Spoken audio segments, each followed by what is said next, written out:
Reka subire ndaramutse kandi ndabaye n'ikaze mwese shuti banywanyi bacu mukunda kandi mugakurikira amakuru n'ibiganiro dutambutsa kuri isheni ya imwe Rudende Isange TV, isheni ibashikiriza amakuru n'ibiganiro biba bigezweho kandi biba byakora amatohoza mu rurimi rw'ikirundi. Reka nkengurukire mwese mudukurikira muri mu micungararo itandukanye igize igihugu cyacu Burundi, abadukurikira bari mu bihugu bibanyi ndetse n'abari makungu kuri mwese ndabaye kaze mu makuru yacu iyo muri iri joro. Hakaba ari amakuru cyane haraza gushimikira ku ngingo nkuru zikurikira. Amakuru yacu turaza kunyarukira kubiriko biravugwa mu bitaro by'akarere bya Gitega, aho wahoze ari umushikiranganje wa mbere wa leta y'u Burundi Alain Guillaume Bunyoni arwariye. Turaza kurabira hamwe mu bimwe mu byashizwe ahabona n'umunyamabanga mukuru w'umugambwe uri ku butegetsi CNDD FDD Nyeniteka Reverien Ndikuriyo, aho yihaye inkumbi rero akaba yifatiye ugahanga umutambukanyi w'umukuru w'igihugu cy'u Burundi Angeline Ndayishimiye, amwagiriza ko ngo ari we yagize uruhara ntangere n'umugabo wiwe mu rupfu rw'uwahoze ari umushikiranganje wa leta y'u Burundi General Alain Guillaume Bunyoni. Ayo makuru mu kanya turagaruka ko ku buryo bw'idonido turabira hamwe ibyavuzwe n'uyu munyamabanga mukuru w'umugambwe uri ku butegetsi CNDD FDD Nyeniteka Reverien Ndikuriyo ku rupfu rwa Alain Guillaume Bunyoni. Turaza kandi no kunyarukira Bujumbura Rohero, aho uruhombo ngo ari runini kubaherutse kugarirwa ibibanza byo kudandarizamwo mu nyubakwa y'umuhisi Kamara. Turaza kandi no kunyarukira turanyarukira ndetse no mu yandi makuru, aho Procureur Jean Claude Ndemeye yaraye yahagaritswe mu mabanga. Turaza kandi no kunyarukira mu makuru akavuga ko igikombe Dezipo BBC batwaye muri Kenya bagishikirije mu bushikiranganje bw'urwaruka, inkino n'imico kama n'umunezero ntangere. Ivyo navyo mu kanya ku buryo bw'idonido turaza kubibashikiriza. Naho Bujumbura ho hariko haravuga ko bazindutse kwishyuza amafaranga yabo ku biro by'uruganda Ngagara Grain Milling Company, nabyo mu kanya ku buryo bw'idonido turagaruka tubibashikiriza. Ngarutse mu makuru yacu kuri yo bw'idonido, reka tuyatanguriye kubiko biravugwa mu bitaro byo ngaha Igitega, aho wazora umushikiranganje wa mbere wa leta y'u Burundi Alain Guillaume Bunyoni arwariye.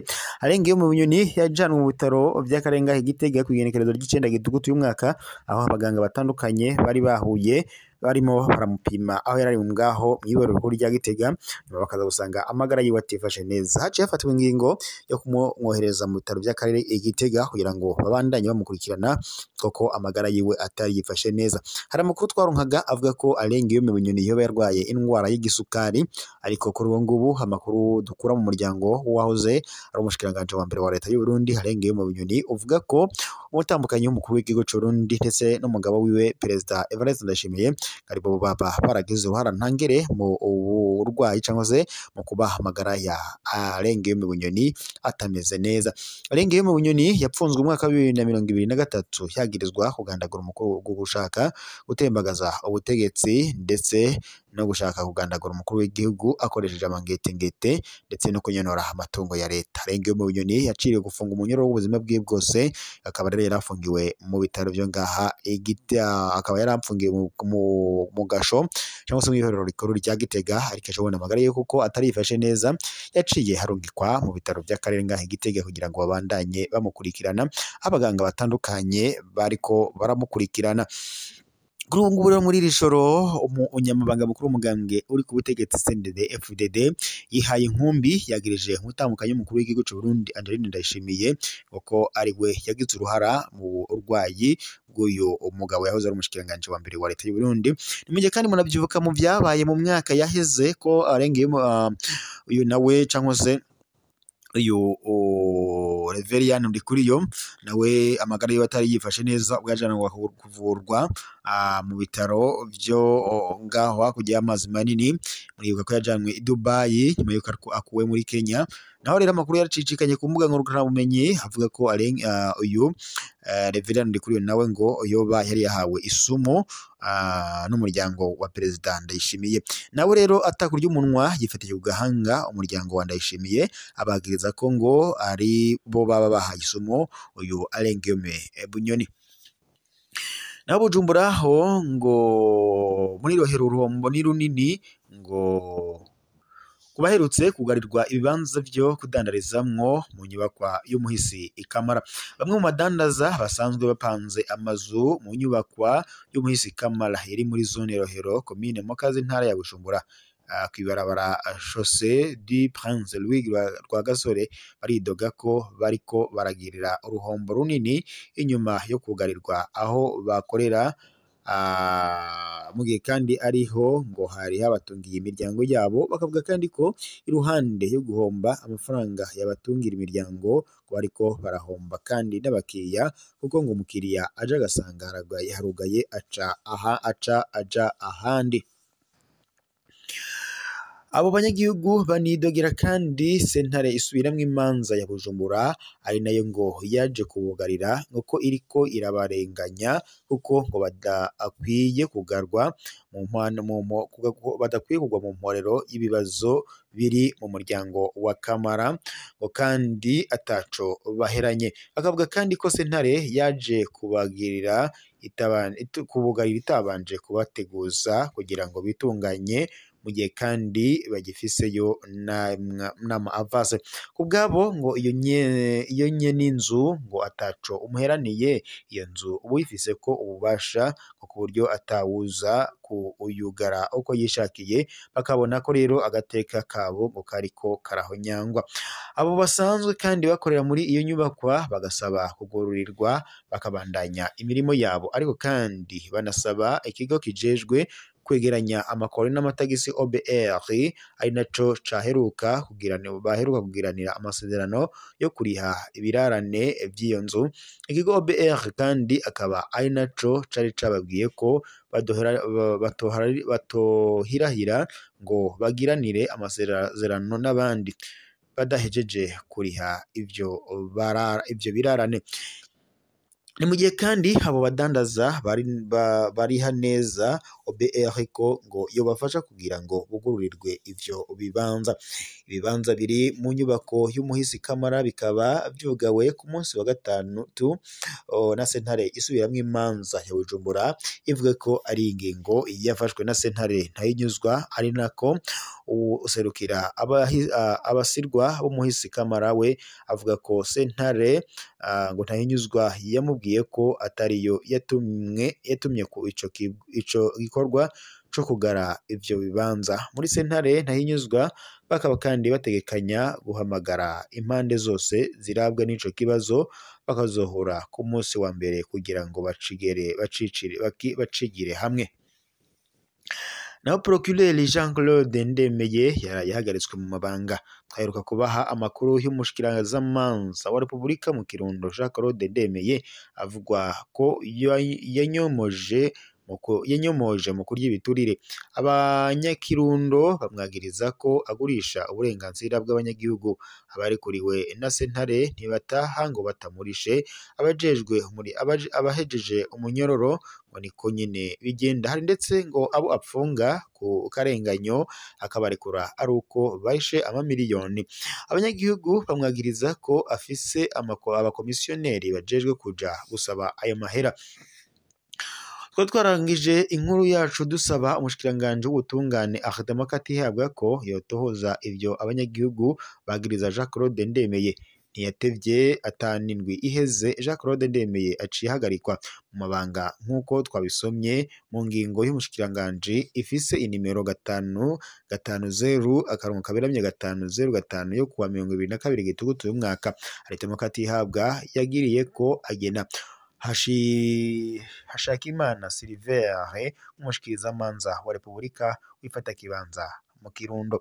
Iyo ngingo turayikengurutse. Ibi vyari vyarananiye Domina Abanyankimbona, umwe mu bashikiranganje bahamye ubutungane bw'u Burundi. Uyu mushikiranganje Akhdama Katihabwa yobandanya gutya yakwandika amateka akomeye mu Burundi. Naho igikombe Lezipo BBC batwaye muri Kenya bagishikirije mu bushikiranganje bw'urwaruka inkino n'imico kama n'umunezero ntangere. Uyu mugwi wa basket waheruka gutwara igikombe gihuza imigwi yo mu karere ka gatanu zone sec muri East African Basket Champions Cup wari watumwe miwe mu bushikiranganje bw'urwaruka inkino n'imico kama kugira ngo berekane ubushimwe barose mu gihugu co muri Kenya. Lezipo BBC ukaba wakiriwe kuri uno wa 24 Gitugutu uyu mwaka na Lydia Tsekera asanzwe ari nawe aramuswa ubwo bushikiranganje aho yaganiriye nabo umwanya utari muto. Lydia Tsekera ati impanuro twabatekereye bakiva mu Burundi barazigendeye ko none ivyama ngivyo barabitahanye. Hambavu y'igikombe cihiganwa barose ubushimwe bw'abakenyi bigenjeje neza muri iryo higanwa. Ivyo byose kandi bitera iteka ibendera ry'igihugu cacu c'u Burundi. Yongerako ati turanateye intege iyindi migwi cane cane abakenyi kwama bitegura neza no kumviriza impanuro z'abamenyereza z'indongozi ndetse mu mashirahamwe y'inkino. Twebwe tuzobandanya tubashigikira kugira ngo urwaruka rubandanye rureba akarorero urundi rwaruka. Nayo kuri Dogiteri Nijilazana Bonaparte asanzwe ndetse arongoye uyu mugwi wa Lezipo BBC yagize ati kubera kudushigikira kuva turiko turitegura kandi bakaba baratubaye hafi kugenda baranadutekereye impanuro twashatse kuza kubashimira mu gikorwa bafashe umugwi wacu. Aho rero mwomenya ko iryo higanwa bari bahahuriye n'imigwi ivuye muri Kenya, Uganda, Tanzania ndetse na Ethiopia. Naho Bujumbura ho bazindutse bishuza amafaranga yabo ku biro by'uruganda Ngagara Grain Milling Company. Abakozi bahoze bakorera igihinguriro ry'ifarini Ngagara Grain Milling Company hamwe ndetse n'abakirikorera muri zone Ngagara komine Ntahangwa intara ya Bujumbura bazindutse kwishuza amafaranga yabo mu cicaro ku cicaro c'iryo shirahamwe kuri uyu wa gatanu. Icicaro c'iryo shirahamwe kikaba kiri muri zone Ngagara. Bakaba kandi bishuza amafaranga abavuga ko baheraniwe n'iryo shirahamwe haraheze imyaka 8. Abo bakozi bemeza ko bishuza amafaranga arenga ku miliyoni 480 nayo igihugu cari kuharonkera biciye mu makori akaba yarenga imiliyoni 470. Aba banyagihugu bagasigura ko bituye inzego zitandukanye harimo ndetse iz'ubutungane mu bushikiranganje bw'abakozi n'akazi hamwe ndetse n'ibiro by'umukuru w'igihugu ariko bakaba bataratunganirizwa. Bagasaba umukuru w'igihugu kwifatira mu minwe ico kibazo kugira ngo abo bakozi n'igihugu batunganirizwe. Emery Ndayizeye yaserukira imbere y'amategeko iryo shirahamwe asigura ko abo baje kwishuza batakiri abakozi b'urwo ruganda ariko akemeza ko bahora ari abakozi b'urwo ruganda. Kubijanye n'amafaranga bavuga ko baheraniwe, Ndayizeye yemeza ko baheraniwe ayarenga gato imiliyoni 10 ariko akanavuga ko atacemezo abo bakozi bafise c'amafaranga basaba. Uruganda Ngagara Grain Milling Company ryuguruwe mu mwaka wa 2017 rutangurana abakozi 81 ariko muri kino gihe rukaba rufise abakozi abagera kuri 40 nkuko amakuru ava muri urwo ruganda abishikiriza.